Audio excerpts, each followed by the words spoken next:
Hi, I'm Daniel Lucas, and welcome to Book 101 Review. Book 101 is all about the books that I read for the last 40 years, and today I have no special guest. She is the author of the book How I Survived the Killing Fields, no other than Miss Sarah Im. Welcome to Book 101, Miss Sarah, and can you please introduce more about yourself? My name is Sarah M. I uh, I grew up in Cambodia, and right now I live in United States in Florida.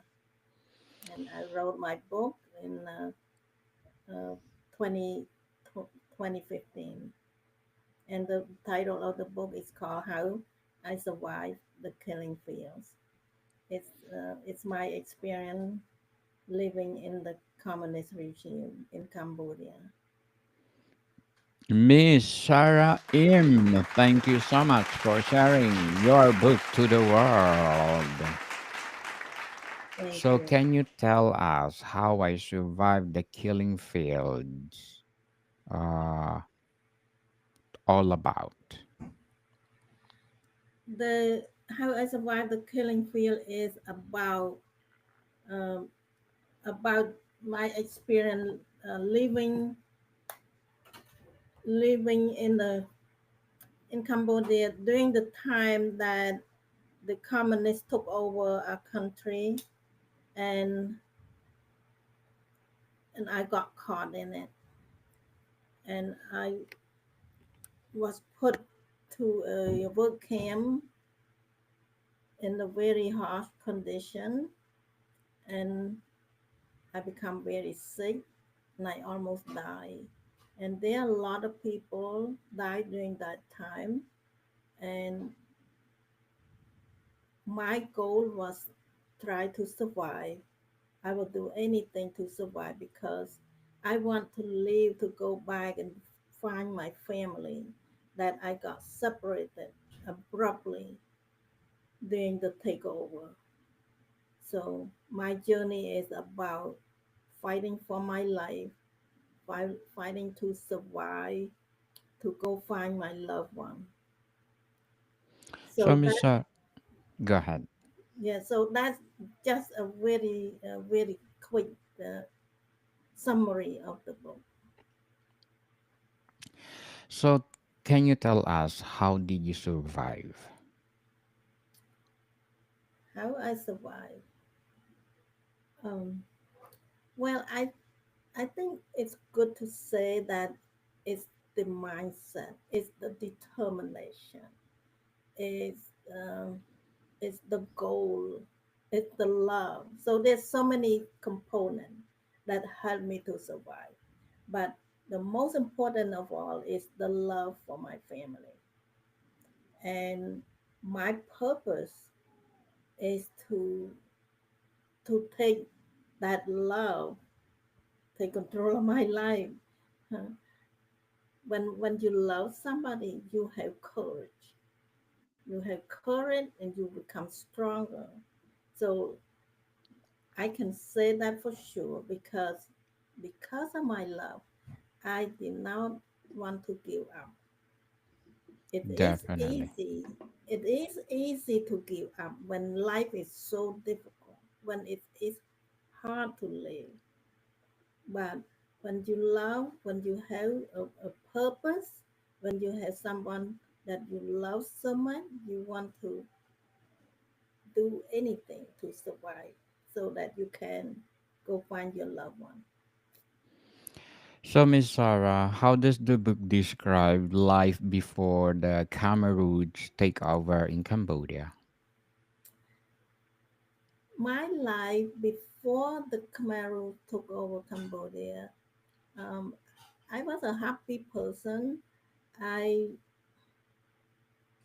I lived in the countryside, grew up in a family of the farmers.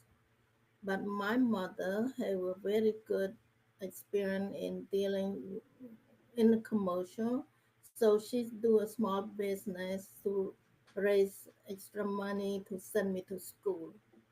And my parents believe in education, so they encouraged me to continue going to school. So I did. When I graduated from high school, I left my hometown and went to college. The college is in a capital city, far away from home. And during my first year in college, that's when the communist Khmer Rouge took over our country. And when they took over, they shut down everything. They shut down the whole country. They shut down the transportation and the communication line. So I have no way to reach out to call or to send a letter to my family to let them know where I was. I cannot tell them where I was because I don't know because they keep moving us. So, Miss Sarah, what are your challenges during the killing fields? What are my challenge? Yes. What My are ch- your challenges? my challenge was exhaustion. They they work us too hard and lack of sleep, lack of food, and lack of rest. We don't have enough rest. We work too long, too much, too hard in the intense sun, and then I become sick. When I got too sick that at one point I cannot work anymore. So they sent me to they said that I need to go to the hospital, but that hospital there's nothing to help us. It's just a place for us to stay there and waiting for the time to die, all the time to get better. There's nothing to help us to get better. So there are a lot of people die in that place. So, how did you describe the psychological and emotional toll of surviving such extreme conditions? Emotionally, well, I was fearful all the time because you never know when they will take us away because people disappear all the time because they can take us and kill us, and they can dig down and find our background that you have education, you have a certain background they don't want, they can kill us that way too. So it's fear, and also it's sadness because we don't know when it's going to end. This torture is ongoing, and it's almost hopeless. It's like there's nothing to give us some hope, but you have to find something for yourself to make it hopeful again. So, in my case, when I'm thinking about my family, that what give me hope because I just keep hoping that one of these days I will be able to be free from this regime and hopefully I can go back home. So, Miss Sarah, how does the book depict the daily life of prisoners in the labor camps? How How did you depict or how did you describe? okay, daily life is get up very early in the morning, like 4 a.m. They they let us make a line and ready to go to work, and the work is in the rice field, and you know the rice field is in the mud, in the water, but at the same time it's in the heat. It's under the intense sun, and you bend down all day long. You work for for a long time, from 4 a.m. until nighttime. It's very exhausting. So Very exhausting. yeah, that's work. And then when you get off from work, you walk a long way to go to your shelter.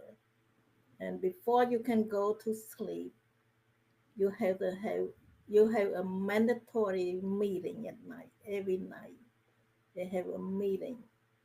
That meeting, it can be very dangerous. It can pick something that they can somebody can accuse you of doing something wrong. They can It can be Just to bad. survive. Yeah, yeah. So, Miss Sarah, what were the methods used by the Cameroons to control and instill fear in people? What matter? Yes, what methods used by the Cameroons to Oh, control? what method? I think it, they can they can stop giving us food. I say if we do something wrong, you don't get food to eat, and the food is not a lot of food. It's just a little bit, but because you are hungry, you are starving, you need that little food. So if you don't go to work, you don't get food. So you have to push yourself to go to work all day long. And another method is that they can take you away, beat you up, and kill you. So it's the threatening that if you don't follow the rule, you can get beaten up. So it's like they don't want us to pick up the fruit that was dropped from the tree to the ground. You are so hungry, you want to eat that food, but it's against the rule. You cannot pick up extra food. You have to wait until they give us. So if you do something wrong against their rule, you get beaten. So we don't want to be beaten. Yes. You're so sick, so exhausted already, and never mind get another beating on top of that. So, Miss Sarah, were there moments that you lost hope? What kept you going to live? The moment that I lost hope, well, for some reason, I did not lose hope completely. I still have a little bit hope left. What keep me going is that I still think that someday, someday things will change. Someday I will go home. Someday I will see my loving family. So that's give me hope. So, Miss Sarah, what were the biggest dangers you faced after escaping? I'm sorry, can you repeat that? What were the biggest dangers What when you after escaping? what was the biggest danger after escaping? Yes, that you face. Yeah, if they found me escaping, I can get shot. They can shoot me, kill me right away. So I don't that that the most fearful because you don't want to get killed Hmm. because I want to live. I don't want to disappoint my family. My survival. is the hope that I want to give to my family. So I don't know if you understand my logic or not. Yes, definitely, Miss Sarah. So, did you receive help from others during your journey to freedom?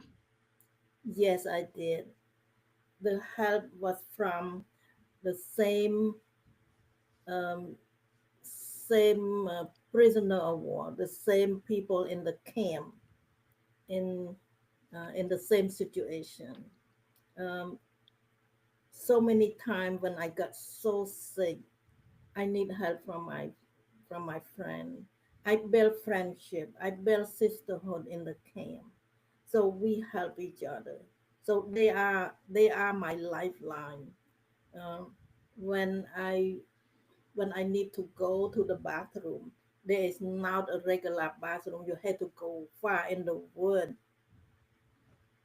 But I experienced the night blindness. I became blind because of the lack of nutrition. At night time, I cannot see anything. Mhm. So for me to go to the wood, I would not find my way back. I would get lost in the wood. So I grabbed my friend, one of my god sister, and they hold my hand. They lead me to the wood, and then they lead me back to my shelter. So that's just one example that I need my my friend to help me. So I'm so grateful that they are very helpful to me. So, Miss Sarah, what would be your advice for those people out there want to survive from the killing fields? Want to survive from the killing field. So the killing field is already over, but um, if you are if you find yourself get caught in a situation as big as the killing field, the first thing is to never give up hope. Keep that hope alive and also have a purpose. That purpose is not my own self. It's not about me. My purpose is about my family. I want to survive because I don't want to disappoint them. I uh, my death will be the end of my family's hope. So that's what I thought. I thought that my life is important to my family, and and my family is important to me. So we have to have something that's so important to our life. That for me, I call it a purpose. I live with a purpose. My purpose is my family. So people have to have a strong purpose, what they live for. So, Miss Sarah, what would be your short-term and long-term goals in writing? Uh, Short term and long term goal now. Now my short term goal is to share my story as much as I can, and my long term goal is to be able to leave a legacy, to leave something important for people to take on, to help them in their life in the future. Even though after I die, I still want my advice to be able to help people. Good luck to your goal, Miss Sarah, and looking forward for more empowering books like this. So, how does the book say about forgiveness and healing from the past trauma? The book said that you have to forgive. I um, I strongly believe that if you don't forgive, your heart is full of darkness. You cannot love. So if there is no love, your life is not a happy life. So you have to forgive.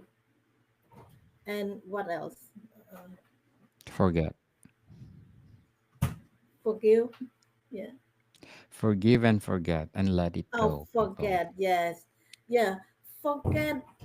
Um, let go because we cannot take revenge. You don't want to keep taking a revenge. I don't want to go back and look for the people that mistreated me. It just it's over. Let God deal with them. Let God punish them. And I don't want to be the one who go and look for them and deal with them. No, let it go. Let it go, people, and live at the moment.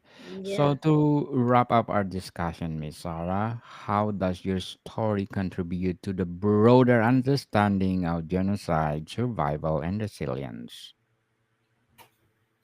My book can be a tool to help people understand that the dictatorship or the cruel regime can kill people Yes. needlessly. There's no need to kill people like that. Unhumanity. So I want people to understand that um, the absolute dictatorship is very dangerous. Yes. So, Miss Sarah M, thank you so much for sharing how I survived the killing fields. And we are looking forward for more empowering books like this. So, can you please invite our listeners to support all your books? I will. Thank you for having me. Yes. So, where they can buy your book, Miss Sarah? Can you invite our listeners? Yes, you people can buy my book on my website. It's saraim.com. It's spelled SARAIM.com/book. Yes, people, let's support Miss Sarah M because if you support her, as I said, more empowering books like this to come. So, Miss Sarah, thank you for your time. Thank you so much, Daniel. More to come, people. See you soon.